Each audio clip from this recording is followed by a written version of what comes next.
السلام علیکم پیارے ناظرین، گولڈن وائس سٹوری میں خوش آمدید۔ اسپتال کے کوریڈور میں لگی گھڑی کی ٹک ٹک زبیدہ بیگم کے دل کی ڈوبتی دھڑکنوں سے مقابلہ کر رہی تھی۔ باہر طوفانی بارش تھی اور اندر موت کا سناٹا۔ زبیدہ بیگم اسٹریچر پر نیم بیہوشی کی حالت میں پڑی تھیں، مگر ان کے اپنے شہزادے بیٹوں نے فون پر ہی ان کی موت کا سودا کر لیا تھا۔ مگر زبیدہ بیگم یہ نہیں جانتی تھیں کہ آج کے اس خوفناک رات میں ان کی ڈوبتی سانسوں کو سہارا دینے والا وہ شخص آئے گا جسے انہوں نے 20 سال تک کچن کی ٹھوکروں اور کباڑ خانے کی خاک میں رکھا تھا۔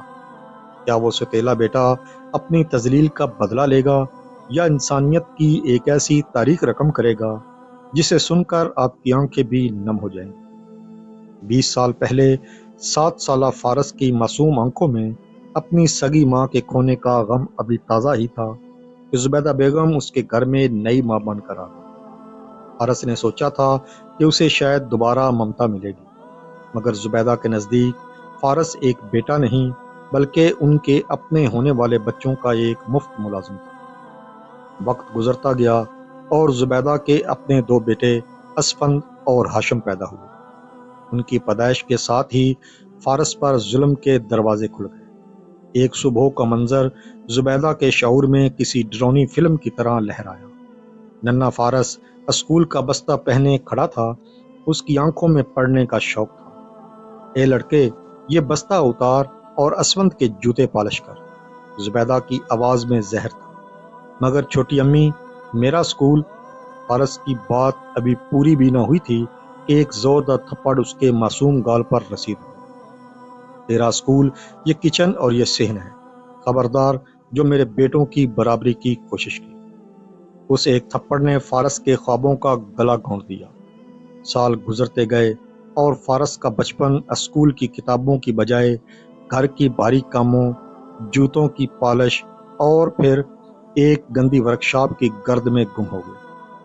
زبیدہ نے رحمان صاحب کی جائیداد کا بڑا حصہ بیچ کر اپنے سگے بیٹوں کو امریکہ اور لندن بھیج دیا۔ جب فارس کو گھر کے پچھواڑے کی اس کوٹری میں پھینک دیا جہاں کبھی پرانا کباڑ رکھا جاتا تھا۔ وقت نے کروٹ بدلی، اسفند اور ہاشم بیرون ملک سیٹل ہو گئے۔ زبیدہ بیگم اس بڑے بنگلے میں اکیلی رہ گئی۔ ان کے پاس اب صرف یادیں تھیں اور وہ فون جس کی گھنٹی بجنے کا وہ گھنٹوں انتظار کرتی۔ اس طوفانی رات جب زبیدہ کے سینے میں ہولناک درد اٹھا تو انہوں نے لرزتے ہاتھوں سے اسفند کا نمبر ملایا۔ بیٹا، میری جان نکل رہی ہے، ڈاکٹر کو بلاؤ۔ او امی، وہاں رات کے 3 بج رہے ہیں، اسفند نے بیزاری سے کہا۔ ابھی رات بہت ہو گئی ہے، میں یہاں میٹنگ میں ہوں، آپ صبح فارس کے ساتھ ڈاکٹر کے پاس چلی جائیے۔ اور فون کٹ گیا۔ زبیدہ نے ہاشم کو فون کیا تو وہاں بھی جواب اور بھی تکلیف دہ تھا۔ امی، آپ کو پتہ ہے نا، میری بیوی کو آپ کی بیماریوں سے الرجی ہے، میں آپ کے لیے اپنی چھٹی خراب نہیں کر سکتا۔ ویسے بھی وہ فارس وہیں مفت کی روٹیاں توڑ رہا ہے نا، اسے کہیں کچھ کرے۔ زبیدہ کے ہاتھ سے فون گرا اور اس کے پرخچے اٹھ گئے۔ ان کی اپنی کوک نے انہیں دھوکہ دے دیا تھا۔ وہ سگا خون جس کے لیے انہوں نے فارس کا بچپن چھینا تھا آج انہیں ایک مشورہ دے کر بری الذمہ ہو گیا تھا۔ درد کی شدت سے زبیدہ فرش پر تڑپ رہی تھی۔ اچانک کمرے کا دروازہ کھلا اور فارس اندر داخل ہوا۔ اس نے زبیدہ بیگم کی حالت دیکھی تو اس کا دل دہل گیا۔ ایک لمحے کو فارس کے ذہن میں وہ تمام تھپڑ، وہ ذلت امیز باتیں اور وہ سرد راتیں گھوم گئیں جو اس نے کباڑ خانے میں گزاری تھی۔ اس کا زخم خوردہ دل پکار اٹھا کہ یہی وہ عورت ہے جس نے اسے یتیمی کا احساس دلایا۔ مگر اگلے ہی لمحے اس نے اپنی آنکھیں بند کی، ایک گہرا سانس لیا اور سب کچھ بھلا دیا۔ اس کے پاس گاڑی نہیں تھی، مگر اس کے پاس وہ احساس تھا جو زبیدہ کے سگے بیٹوں میں نہیں تھا۔ اس نے زبیدہ کو اپنی کندھوں پر اٹھایا اور طوفانی بارش میں اپنی پرانی بائک پر ہسپتال کی طرف بھاگا۔ ایک ہاتھ سے ہینڈل سنبھالا، دوسرے سے اپنی اس ستیلی ماں کو سینے سے لگائے رکھا تاکہ وہ گر نہ جائے۔ ہسپتال پہنچتے ہی ڈاکٹر نے ایک کڑی شرط رکھ دی، 5 لاکھ روپے فوراً جمع کروائیں ورنہ آپریشن نہیں ہو سکے گا۔ فارس کے پاس اتنے پیسے نہیں تھے، وہ سیدھا شہر کے ایک پراپرٹی ڈیلر کے پاس گیا۔ اس نے وہ کاغذات نکالے جو اس کی زندگی کی کل کمائی تھی۔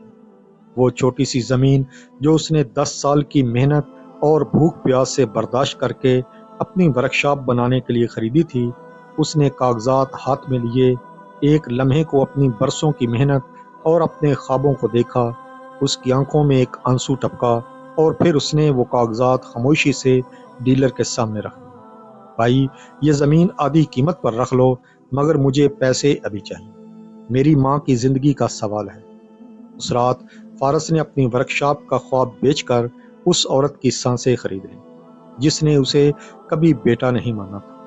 جب زبیدہ بیگم کو ہوش آیا تو نرس نے اسے بتایا، بیگم صاحبہ، آپ بہت خوش قسمت ہیں، آپ کے اس بڑے بیٹے نے اپنی زندگی کی کل کمائی آپ کے ایک سانس بچانے کے لیے لٹا دی۔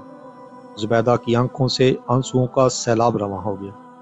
فارس قریب آیا، اس کے کپڑے کیچڑ سے بھرے تھے، مگر اس کے چہرے پر ایک عجیب سا سکون تھا۔ امی، آپ ٹھیک ہیں؟ میں نے اسفند اور ہاشم بھائی کو میسج کر دیا ہے، شاید وہ آ جائے۔ زبیدہ نے لرزتے ہوئے ہاتھ سے فارس کا گریس والا ہاتھ پکڑا۔ وہ نہیں آئیں گے فارس، وہ کبھی نہیں آئیں گے۔ میرا سگا خون سفید ہو گیا تھا، پر تیرا ستیلا لہو سرخ نکلا۔ مجھے معاف کر دے میرے بچے، میں نے تجھے حقارت دی، تو نے مجھے زندگی دی۔ فارس نے مسکرا کر کہا، امی، آپ نے مجھے محنت سکھائی تھی، اگر آج میں کما نہ رہا ہوتا تو آپ کا علاج کیسے کراتا؟ اس کے اس ظرف نے زبیدہ کے دل سے وہ سارا زہر نکال دیا جو برسوں سے جمع تھا۔ انہوں نے جان لیا تھا کہ رشتے خون سے نہیں بلکہ اس درد سے بنتا ہے جو ایک انسان دوسرے کے لیے محسوس کرتا ہے۔ آج زبیدہ بیگم نے اس بڑے بنگلے کی چابیاں فارس کے حوالے کر دی ہیں۔ انہوں نے جان لیا ہے کہ ماں بننے کے لیے صرف جنم دینا کافی نہیں ہوتا، بلکہ اولاد وہ ہوتی ہے جو بڑھاپے کی لاٹھی بنے۔ اسفند اور آشم آج بھی اپنے بڑے گھروں میں مقیم ہیں، مگر فارس نے ثابت کر دیا ہے کہ انسانیت کا رشتہ ہر سماجی رشتے سے بلند ہے۔ ناظرین، آپ کا اس کہانی کے بارے میں کیا خیال ہے؟ کیا فارس نے اپنی زندگی بھر کی کمائی اپنی سوتیلی ماں پر لٹا کر درست فیصلہ کیا؟ کیا آپ کی نظر میں بھی رشتہ خون سے زیادہ احساس کا ہوتا ہے؟ اپنی رائے کمنٹ میں ضرور دیں، اور ایسی مزید سبق آموز کہانیوں کے لیے چینل کو سبسکرائب کرنا نہ بھولیں۔ اگلی کہانی تک کے لیے اپنے میزبان کو اجازت دیں۔ اللہ حافظ۔